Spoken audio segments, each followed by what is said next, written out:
Bonsoir, bonsoir, bonsoir à tous, bonsoir, bienvenue à cette nouvelle masterclass et avec un grand plaisir que je vous retrouve tous les jeudis soirs donc pour discuter, pour échanger donc sur une thématique différente à chaque fois, donc une thématique qui nous concerne tous bien sûr, donc des thématiques entre autres ce soir, donc on va parler d'autodiscipline. Alors comment et pourquoi atteindre ses objectifs grâce à l'autodiscipline.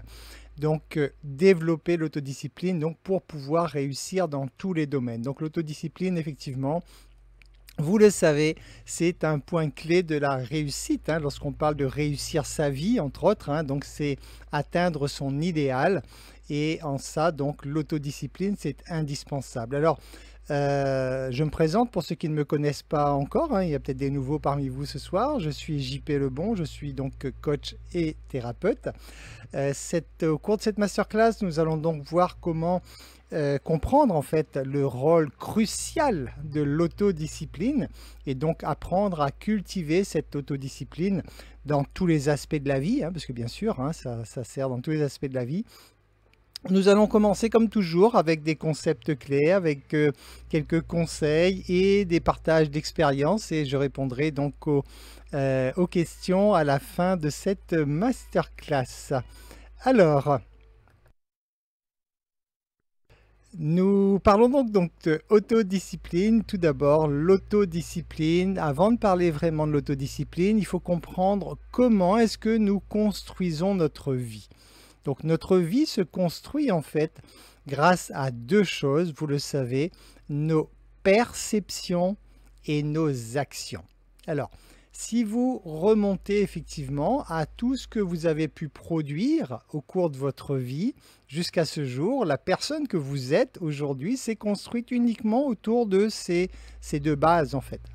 C'est-à-dire que lorsque nous vivons des expériences dans ce monde, tout simplement. Donc ces expériences, nous allons donc les percevoir. C'est-à-dire que les expériences sont toujours factuelles. Tout ce qui se passe autour de nous est factuel et nous allons donner un sens à cette perception et donc enfin, à ce factuel, nous allons donner un sens à travers nos perceptions. C'est donc nos perceptions qui vont créer notre réalité, en tout cas notre perception de la réalité.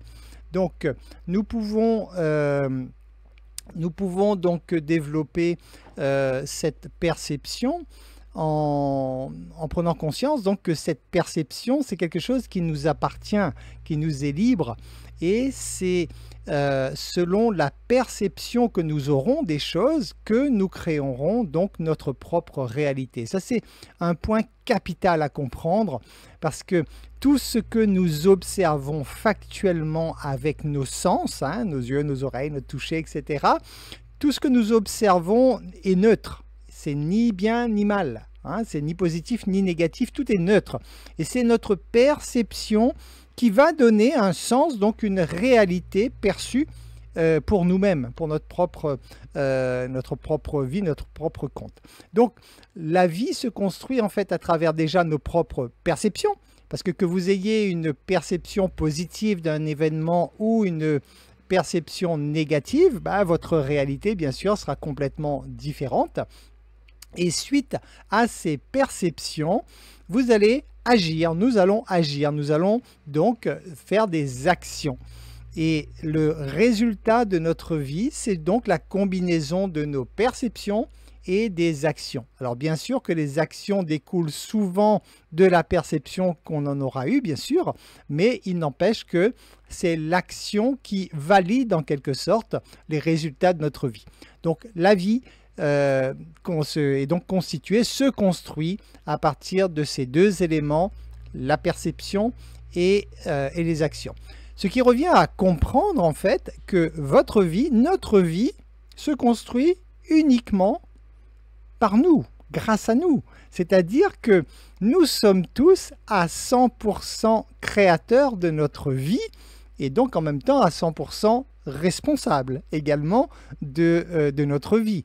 Donc ça, c'est important parce que pour prendre conscience de votre pouvoir de créer vous-même votre propre réalité, de créer vous-même votre propre vie, vous devez pour cela avoir le courage de se dire « Ok, cette vie, ce qui m'arrive, c'est moi qui l'ai créée. Si j'en suis là aujourd'hui dans ma vie, c'est à cause des perceptions que j'ai pu avoir, des événements factuels et des choix que j'ai pris. » Donc automatiquement, lorsque vous avez le courage de prendre cette responsabilité, de vous dire « Si j'en suis là aujourd'hui, ce n'est pas parce qu'il y a eu tel événement ou c'est de la faute d'un tel, etc. etc. » Non, si vous en êtes là aujourd'hui, c'est uniquement à cause ou grâce à vous.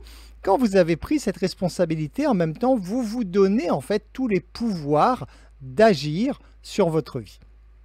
Alors, donc, nous allons donc voir l'importance de l'autodiscipline. Donc, la définition déjà de l'autodiscipline, c'est donc la capacité à agir en fonction de ses objectifs, malgré les distractions ou la tentation. Voilà, c'est ça la définition de l'autodiscipline. On va voir que l'autodiscipline se distingue de la motivation, par exemple. Ce sont deux choses différentes. On va voir ça dans un instant.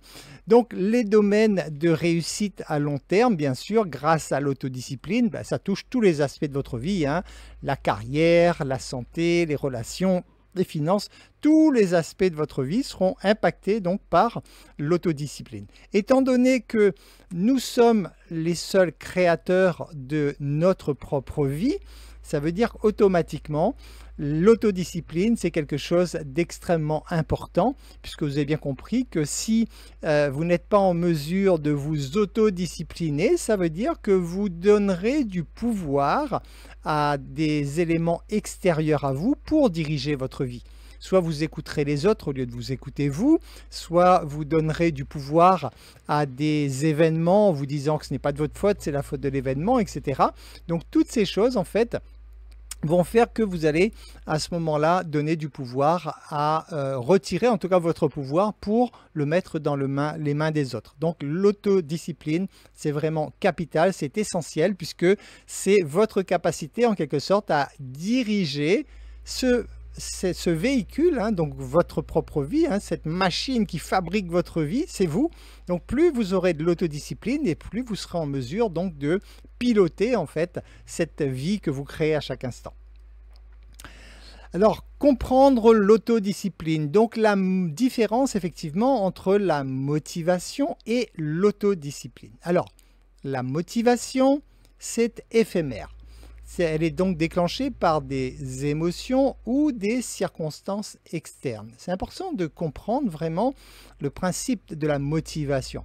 Vous qui travaillez, en tout cas nombreux parmi vous qui travaillez avec des équipes par exemple, comprenez que la motivation c'est quelque chose d'éphémère.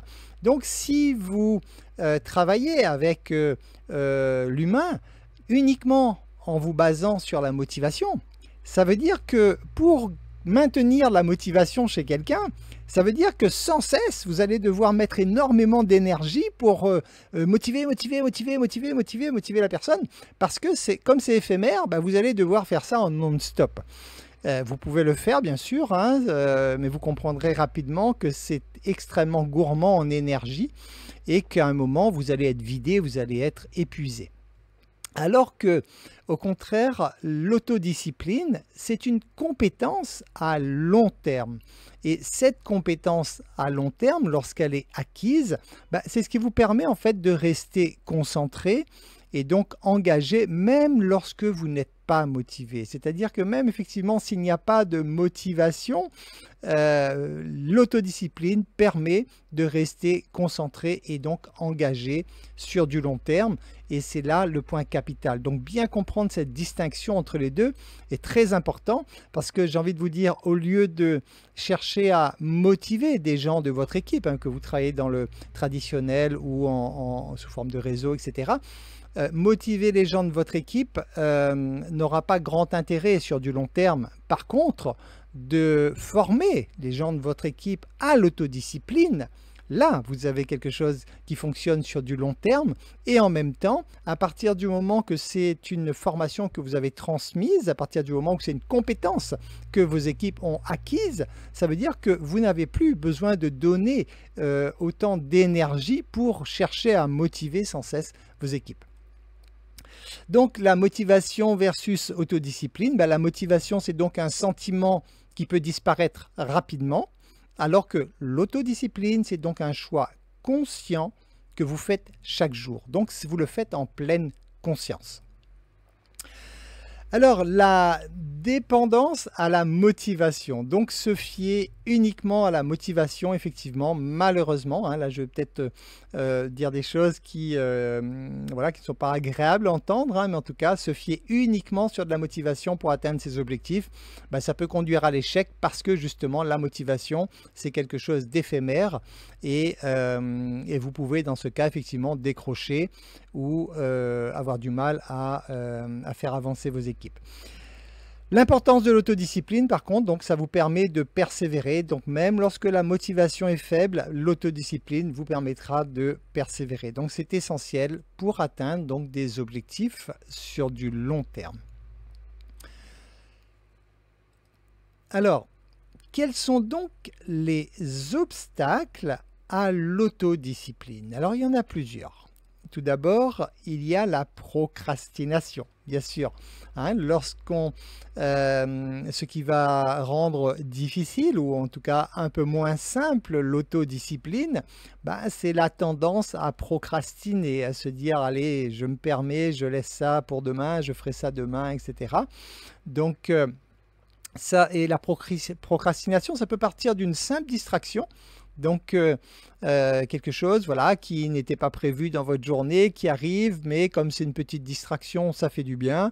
Donc, vous vous laissez aller à cette distraction et ça vous amène à procrastiner, donc à reporter au lendemain ce que vous avez prévu de faire le jour même. Donc, cette distraction, ça peut vous amener donc à la procrastination. Il y a également la peur de l'échec, bien sûr. C'est la peur de l'échec qui incite souvent les gens à procrastiner, bien sûr. Je vous rappelle que la peur de l'échec, c'est comme toute forme de peur. Ce sont des choses que vous devez travailler pour bannir de votre existence. Il n'existe que deux énergies de base, celle qui crée, c'est l'amour inconditionnel, donner sans rien attendre en retour, et celle qui détruit, c'est la peur. Donc à chaque fois que vous vous surprenez à avoir peur de quelque chose, à part bien sûr une peur réflexe qui est l'instinct de survie, mais lorsque vous savez que juste des pensées engendrent de la peur chez vous, par exemple, vous devez avoir pour réflexe de pouvoir vous débarrasser de cette peur parce qu'automatiquement, obligatoirement, le fait de vibrer cette peur, c'est-à-dire d'avoir une émotion de peur, ne fait qu'attirer davantage d'émotions de peur, donc d'événements en tout cas négatifs dans votre vie. Donc comprenez qu'à quel point il est capital, en fait, même si on ne l'aborde pas toujours sous cet angle, mais il est capital pour vous de pouvoir éliminer petit à petit, bien sûr, le maximum de peur de votre vie. Une personne qui vit remplie de peur, malheureusement, ça va être une vie déjà très difficile, très douloureuse, et surtout contre-productive dans le sens de sa propre évolution.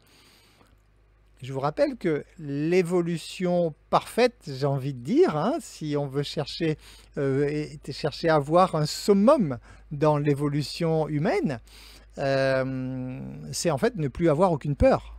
C'est pouvoir être rempli uniquement d'énergie positive, donc d'énergie d'amour, la joie, la paix, voilà, toutes ces énergies positives, être rempli uniquement de cela pour ne plus laisser de place à la peur.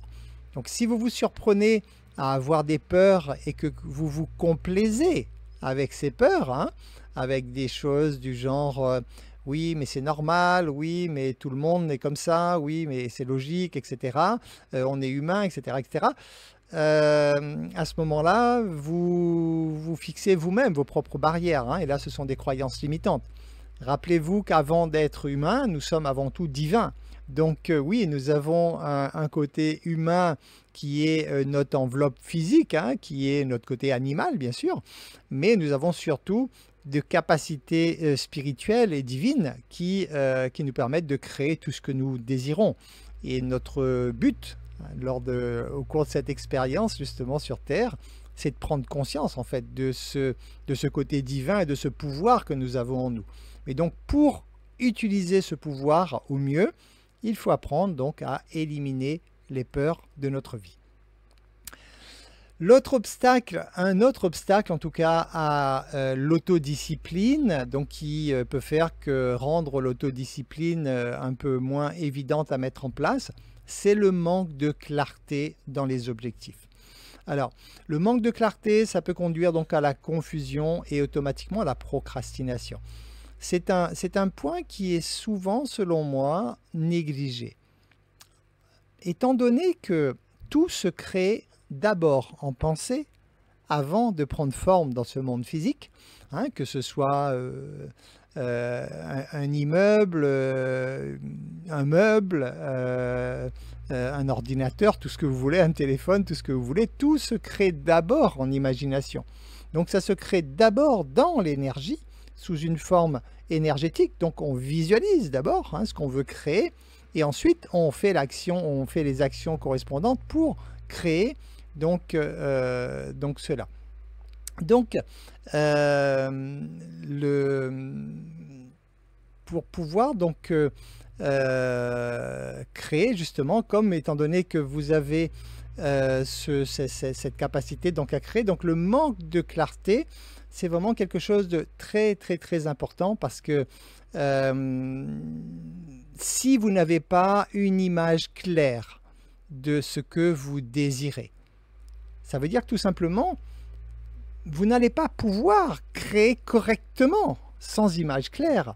Donc avoir des objectifs clairs, une image claire, c'est quelque chose d'extrêmement important. On va repasser dessus tout à l'heure. On vous parle toujours d'objectifs SMART, parce que justement, l'objectif SMART, c'est un objectif qui est clairement défini et c'est indispensable. Si vous avez une image floue dans votre tête de ce que vous désirez, ben, vos résultats seront flous. Hein. Donc, comprenez ce point extrêmement important qui est vraiment cette clarté dans les objectifs, ce qui n'est pas du tout évident, rassurez-vous, hein, ce n'est pas du tout évident, surtout lorsque vous êtes encore à des périodes de votre vie où vous vous cherchez en fait, hein, donc vous cherchez un petit peu votre route, hein, vous cherchez votre idéal.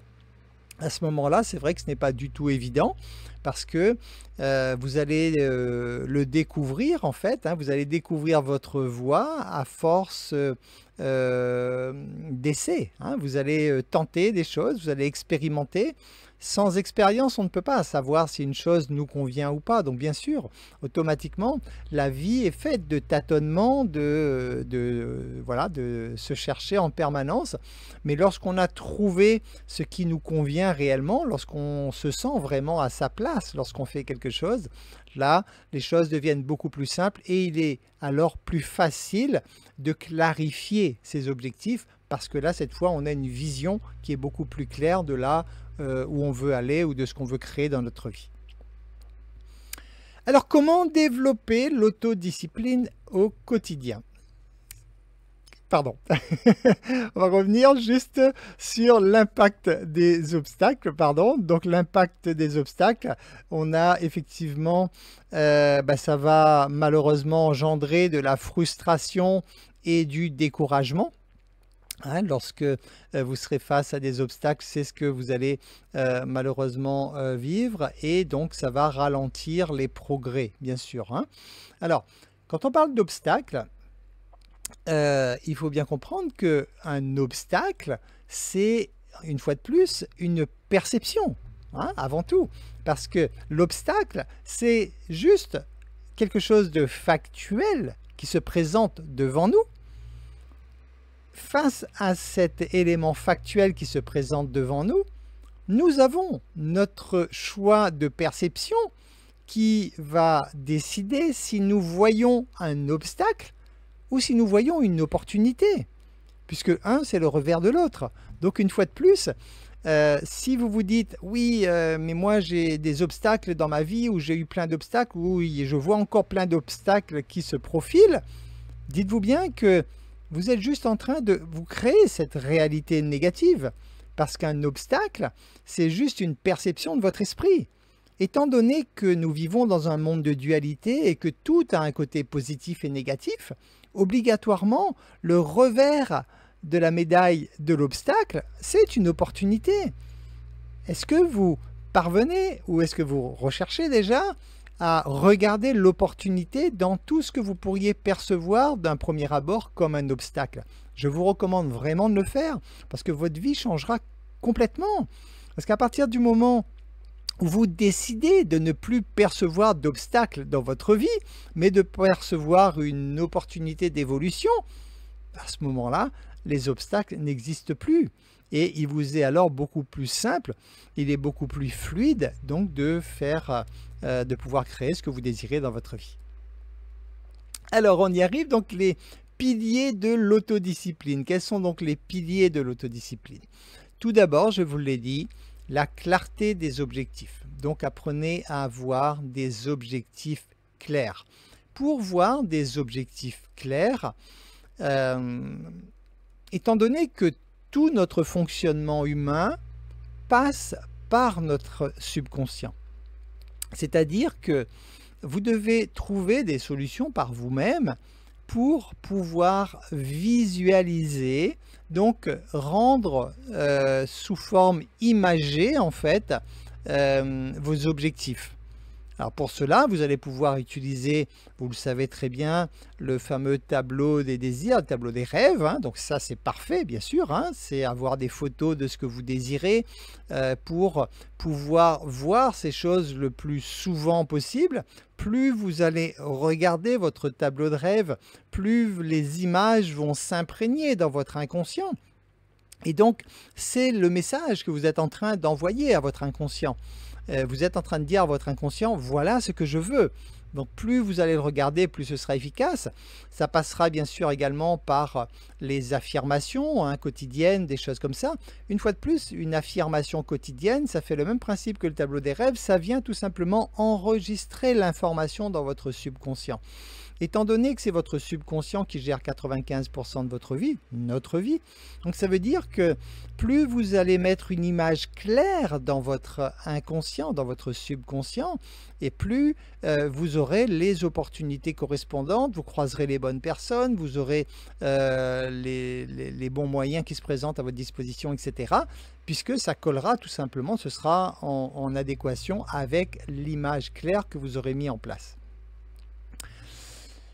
L'autre pilier de l'autodiscipline, c'est donc la résistance aux distractions. Alors, comment résister aux distractions dans un monde où il y a autant de distractions? Et bien voilà, c'est grâce justement à toutes ces distractions que nous avons la possibilité de travailler notre autodiscipline. Donc, dites merci à toutes ces distractions parce que c'est grâce à elles justement que vous allez devoir faire un effort conscient pour vous autodiscipliner.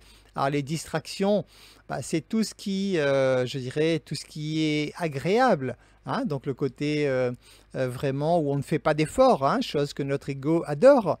Donc toutes ces fois où on s'est dit, allez, je vais passer un moment sur les réseaux sociaux, un peu voir ce qui se passe, je vais aller, je sais pas, enfin toutes sortes de distractions. Il en faut bien sûr, parce que tout est toujours une question d'équilibre, hein, donc il vous faut des moments où vous devez donner de l'énergie et des moments où vous devez récupérer cette énergie. Mais bien sûr que les distractions, lorsqu'elles viennent impacter votre productivité au cours de votre journée, par exemple, là c'est problématique parce que vous n'allez pas atteindre aussi facilement vos objectifs à ce moment-là. La gestion du temps, bien sûr, hein, l'autodiscipline. Pour gérer l'autodiscipline, ben, il faut être en mesure de gérer son temps, bien sûr, hein. Alors, je n'aime pas trop parler de gestion du temps, je préfère parler de gestion des priorités, hein, parce que bien sûr, la gestion du temps se fait, hein. Vous savez, par exemple, avec la méthode donc, du Pomodoro, hein, il est recommandé donc d'être actif pendant 25 minutes à peu près, de faire une petite pause de 5 minutes. Ça vous permet d'avoir un rendement optimal dans ce que vous faites.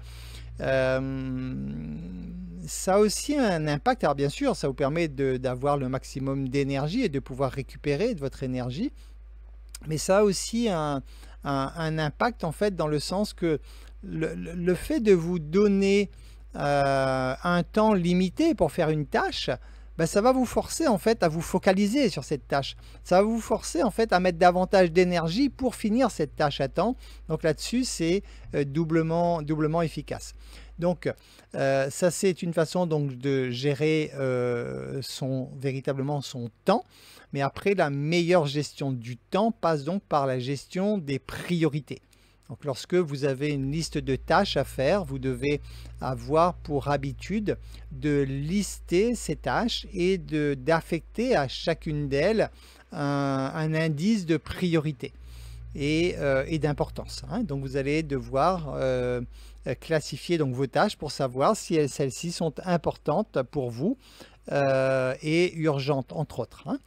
Je vous rappelle qu'il faut donner la préférence aux tâches qui sont importantes mais non urgentes, hein. Donc ça demande un petit peu de pratique, hein. Au début, vous allez devoir le faire avec une liste, hein, tout simplement, hein. Moi, je me rappelle qu'à l'époque, hein, j'avais ma checklist et dans la checklist, j'avais une colonne dans laquelle je mettais donc le code 1, 2, 3 ou 4, hein, selon que ce soit important, urgent, pas important, pas urgent, etc.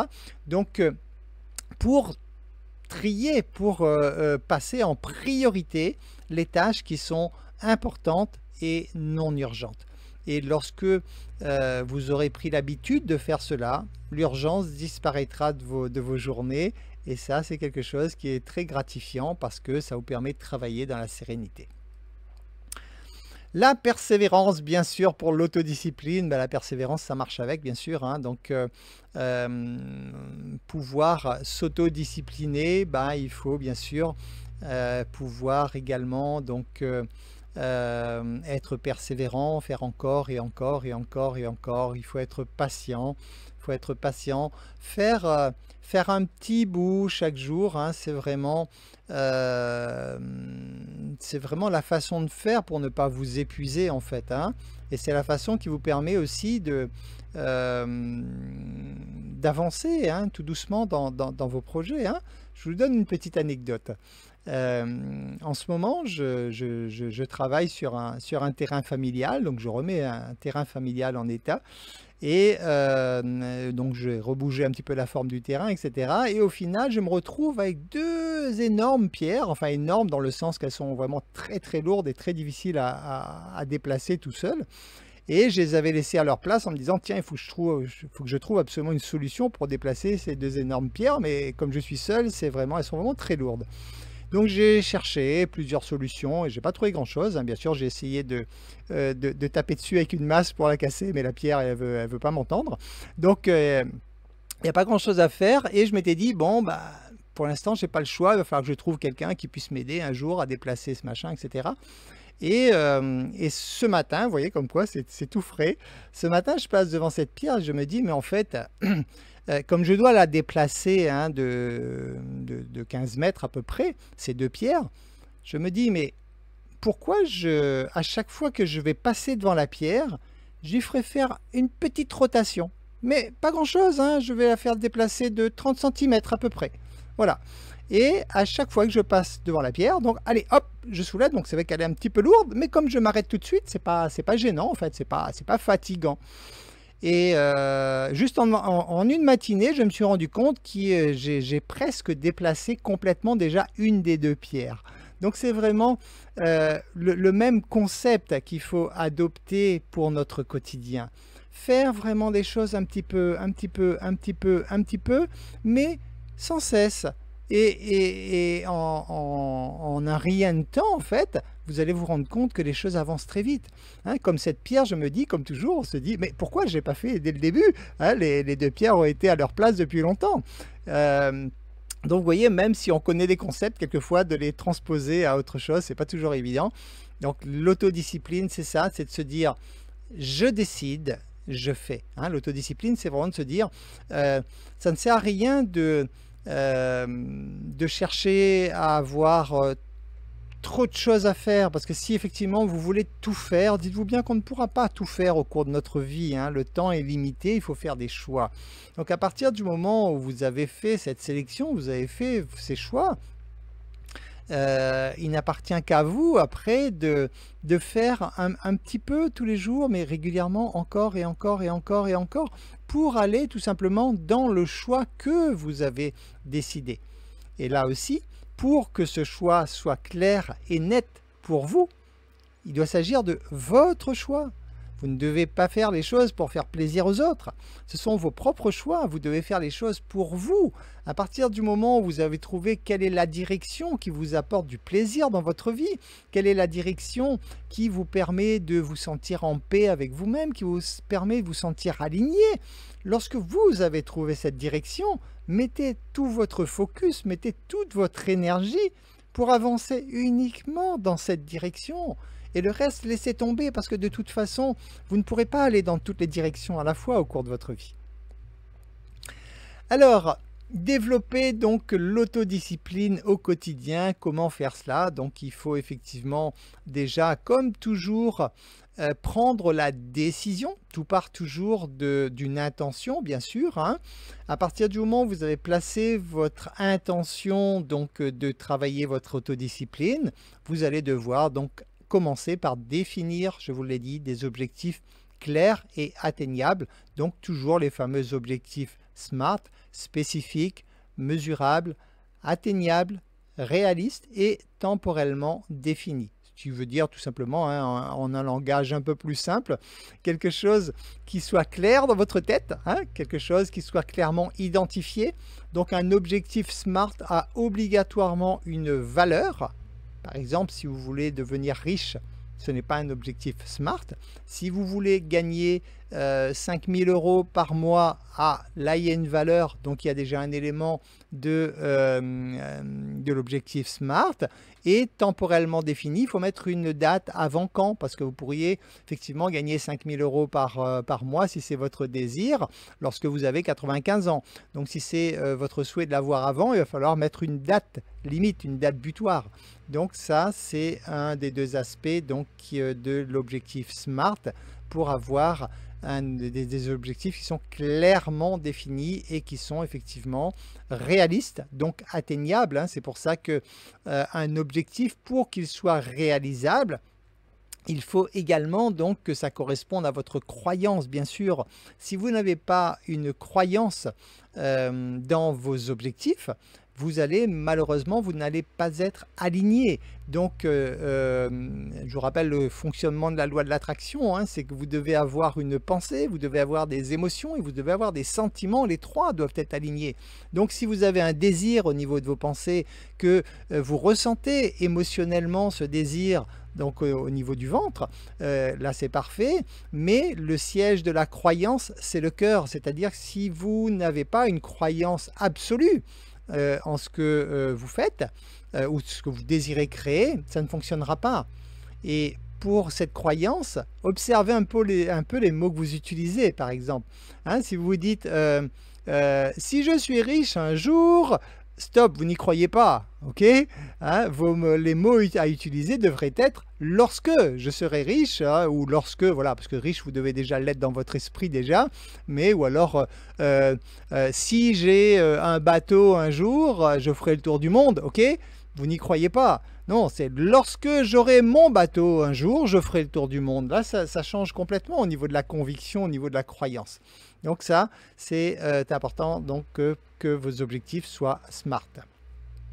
Vous devez bien sûr créer des routines et des habitudes efficaces. Alors l'importance des routines, c'est de structurer votre journée pour éviter les distractions. Alors pour mettre en place des routines, ce que je vous recommande, je vous en ai déjà parlé, mais peut-être pour les nouveaux, je vous recommande une petite application qui est toute simple, elle est gratuite, hein. Elle s'appelle Habitude, tout simplement. Elle existe aussi bien pour smartphone que pour Apple, hein, donc iOS, et ça vous permet tout simplement de vous rappeler les petites choses que vous avez à faire au quotidien, parce que si comme moi vous avez des listes quand même relativement importantes de toutes les petites choses que vous devez faire pour atteindre les résultats que vous espérez, tout simplement si elles ne sont pas notées, vous pouvez en oublier d'une part, et je vous assure que cette petite appli,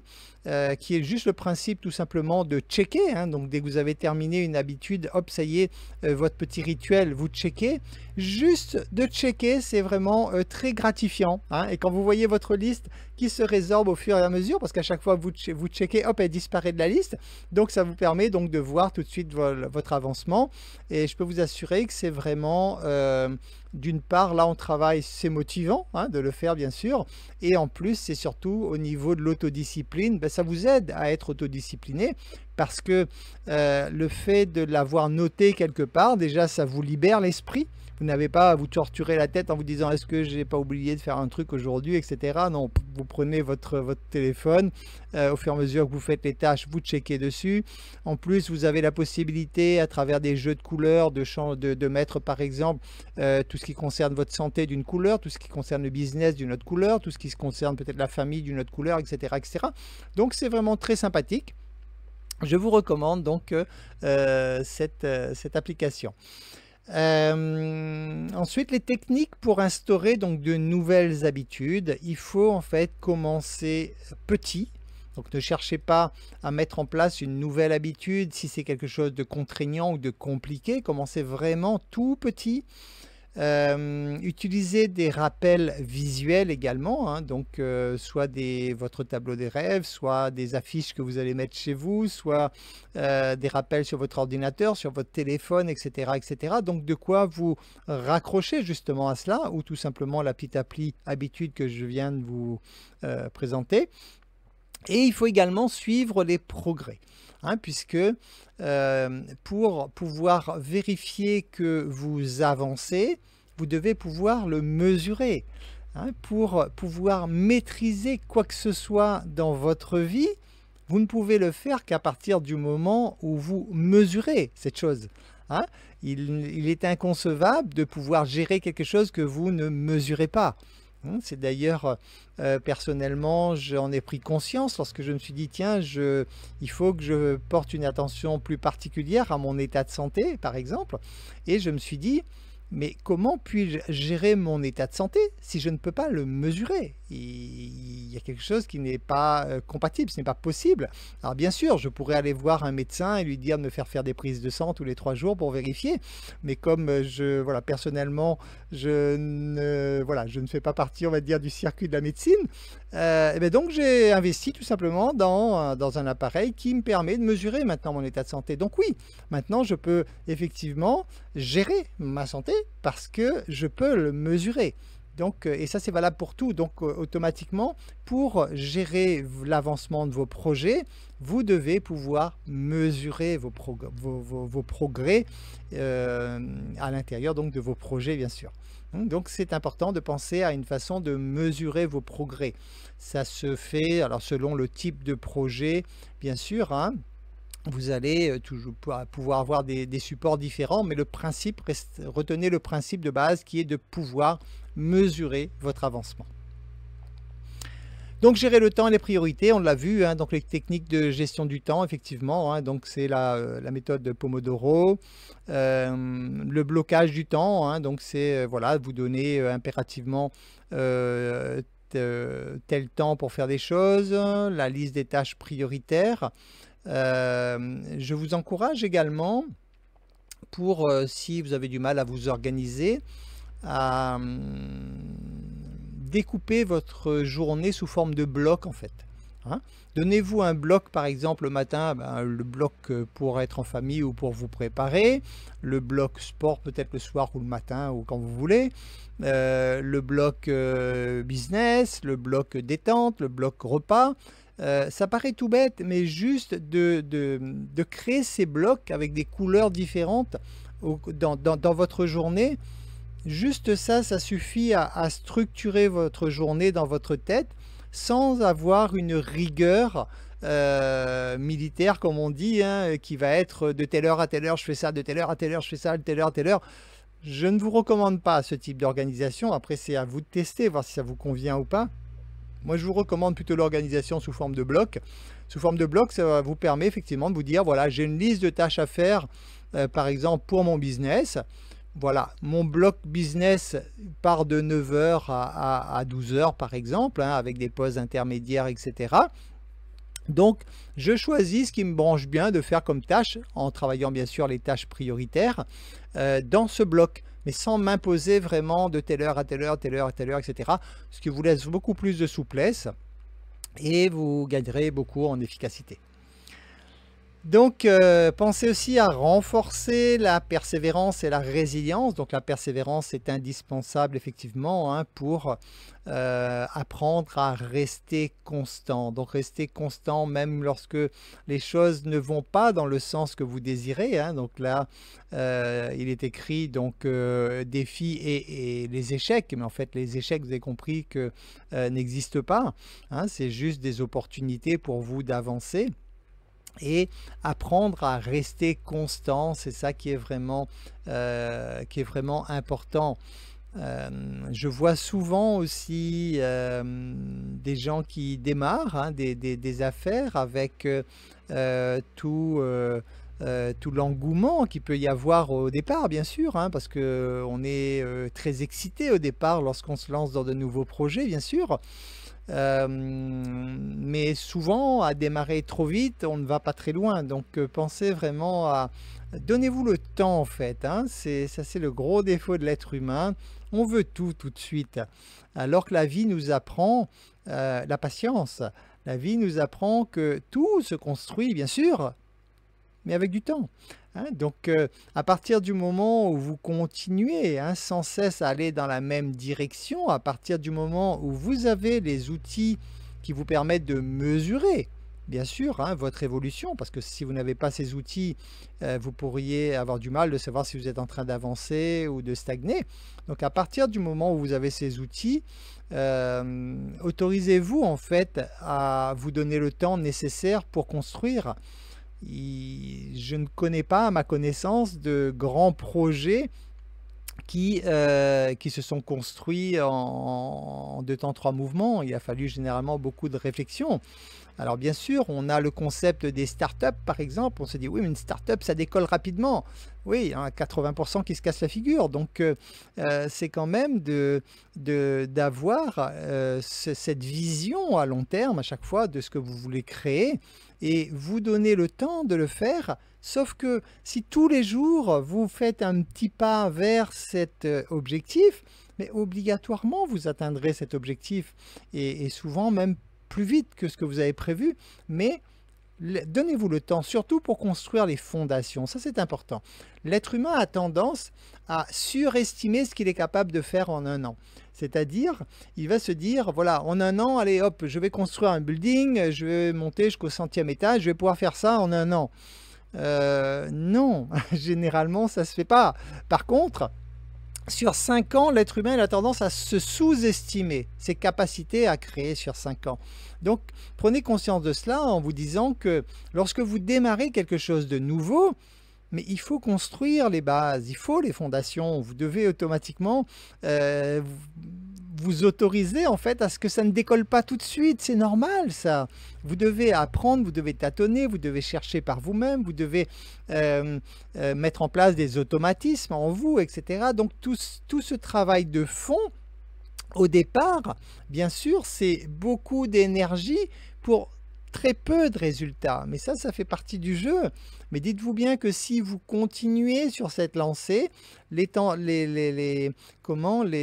graphiques s'inversent à un moment. C'est-à-dire qu'au début, il y a beaucoup d'investissement, beaucoup d'énergie pour un tout petit peu de résultats. Et au fur et à mesure que vous avancez, les courbes s'inversent et vos résultats augmentent et l'énergie que vous mettez dedans, elle diminue. Mais ça, il faut la notion du temps avec. Donc il faut vous permettre de vous donner du temps lorsque vous êtes sur des projets importants comme des projets de vie, comme un avenir professionnel ou des choses comme ça. Je vous encourage vraiment d'avoir déjà une projection sur du moyen et long terme et de vous autoriser à construire d'abord des bases solides et ne pas chercher effectivement à récolter tout de suite, parce que l'empressement humain, malheureusement, c'est souvent, on en prend conscience à nos dépens. Alors, renforcer donc la persévérance et la résilience pour surmonter les moments de faiblesse. Parce que vous allez en avoir, bien sûr, on en a tous. Premièrement, rappelez-vous vos objectifs, donc ayez vraiment toujours vos objectifs sous les yeux. Donc là, j'ai pas mis, mais bien sûr, le fameux pourquoi, de savoir pourquoi vous faites les choses, bien sûr. Ayez une réflexion aussi sur les progrès que vous faites. Vous devez au préalable avoir un prévisionnel de vos progrès, donc un estimatif, et pouvoir mesurer en pratique si ces progrès sont conformes à vos objectifs ou pas. Donc il est pour cela, donc vous devez pouvoir réfléchir pour voir si vous devez donc revoir vos objectifs à court ou moyen terme. Et bien sûr, l'autosuggestion positive, ça demeure toujours parce que vous devez apprendre effectivement à faire de l'autosuggestion. Pour gérer les distractions et les tentations, alors là, la technique, c'est d'optimiser votre environnement de travail pour réduire les interruptions. Donc, arrangez-vous, si vous travaillez par exemple chez vous, au niveau de votre bureau, arrangez-vous pour ne pas être dérangé. Limitez les distractions numériques. Si vous avez effectivement des notifications qui apparaissent à chaque instant, etc., gérer l'utilisation des réseaux sociaux et tout, toutes ces choses, je dirais, ce sont des habitudes que vous devez mettre en place. Par exemple, ne sautez pas sur un mail qui arrive toutes les 10 secondes. Vous ne serez jamais concentré sur ce que vous avez à faire. Arrangez-vous pour ouvrir vos mails une fois, 2 fois, 3 fois par jour, selon le nombre de mails que vous recevez. Donc là-dessus, il faut vraiment pouvoir organiser votre espace de travail en fait pour avoir le moins de distractions possible. Lorsque vous démarrez une tâche qui demande de la concentration, je vous rappelle que déjà, vous pouvez utiliser donc la respiration carrée pour vous aider à vous focaliser sur une tâche bien précise. Donc vous inspirez pendant 5 secondes, vous maintenez votre respiration 5 secondes, vous soufflez 5 secondes, vous remaintenez les poumons vides 5 secondes et ainsi de suite. Vous faites ça pendant 5 minutes, ça va favoriser votre état de concentration. Donc ça c'est une première chose, mais à côté de ça, arrangez-vous effectivement pour mettre votre téléphone si possible sur silence ou tout ce qui est autre distraction. Arrangez-vous pour que ça ne vienne pas perturber, parce que juste une notification, ting, ça y est, vous êtes sorti de votre truc. Il va vous falloir quelques dizaines de secondes, voire minutes, pour revenir à l'état de concentration sur lequel vous étiez juste avant. Et si vous cumulez au cours de la journée toute cette petite micro-interruption, vous avez perdu énormément en productivité. Les stratégies pour maintenir et renforcer l'autodiscipline. L'autodiscipline, c'est donc un muscle, et ça va se renforcer avec la pratique. Donc encore et encore et encore à apprendre à le faire vraiment quotidiennement. Donc, renforcer la volonté face aux tentations quotidiennes. Il faut apprendre à résister aux envies. À chaque fois que vous aurez la possibilité de résister à une tentation, vous allez de ce fait renforcer votre capacité à le faire à l'avenir. Donc plus vous allez vous entraîner et plus ça fonctionnera. Apprenez également à cultiver la pleine conscience, ce qui vous aide en fait à prendre conscience quels sont les déclencheurs de vos tentations. Hein. Donc lorsque vous prenez conscience des déclencheurs de vos tentations, il est plus facile de prendre des décisions. Par exemple, hein, au niveau de l'alimentation, vous savez que les choses sucrées donnent souvent envie donc, de manger hein, encore plus. Donc là-dessus, par exemple, si vous voulez apprendre à gérer, à un peu moins manger, à grignoter à chaque instant, par exemple, éviter déjà les choses sucrées, ça peut déjà vous aider. Hein. Donc, voilà, donc ça sont des prendre conscience en tout cas de ce qui déclenche hein, vos tentations. Et toujours donc fixer les objectifs clairs pour pouvoir résister aux tentations et rester focus.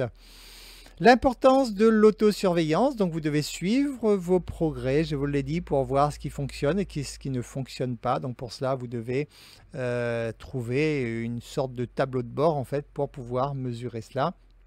Et ajuster bien sûr vos stratégies en conséquence. Hein. Donc en fonction des résultats que vous aurez, vous allez pouvoir effectivement vous dire tiens, j'ai mis ça en place dans ma vie, ça fonctionne bien, je garde. J'ai mis ça en place dans ma vie, ça fonctionne pas terrible, je l'enlève, je remplace et ainsi de suite. Donc également trouver du soutien, oui, si vous avez la possibilité, hein, donc d'avoir un environnement positif, c'est toujours sympa, donc des personnes qui vous soutiennent hein, dans vos objectifs. C'est important, bien sûr, ça aide toujours à l'autodiscipline. Et bien sûr, la visualisation et les affirmations positives, une fois de plus, puisque tout passe par le subconscient, la visualisation et les affirmations positives servent à conditionner le subconscient, donc obligatoirement, ça aide donc à construire votre vie tout simplement.